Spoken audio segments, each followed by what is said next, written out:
Right now, joining us, AJ from Training Peaks. AJ, we've got some great numbers today from our male cyclists. What do we have? Yeah, we've got some of the biggest numbers that I've ever seen. We've been doing this for about 4 or 5 years. Lionel Sanders averaged 299 watts. His normalized power was 306. Wow. Those are really, really, really big numbers. Like I said, biggest I've ever seen. But what was really smart, though, is he did it in a very controlled and very stable way. His variability index was only 1.02.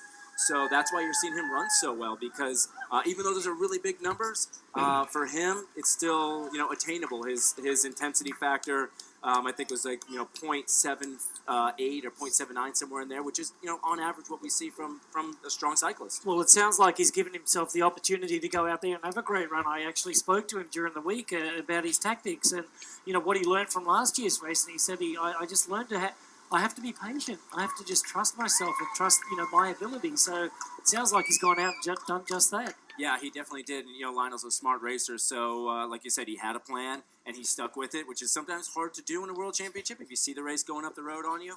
But Lionel, like I said, I think he learned a lot from last year. But those really, that 306 normalized power, it's the biggest number I've ever seen. From, and that's even including, like Mike Twelsick, who set the, had the fastest bike time last year. And the fact that he's running so well off of it shows how talented he is. I mean, it's great. You see that he's now in 8th place on the road, 10 minutes back of those leaders. And the worry with Lionel Sanders was that he wasn't going to be the smart athlete. He has a number of iterations of himself, and to see him doing that in Kona, I think it bodes well for future successes. He lost 8 minutes out of the swim, and if he's only 10 minutes down now, that means he's only lost 2 minutes over the course of 112 miles and 10 miles of running. So pretty good business for the Canadian great.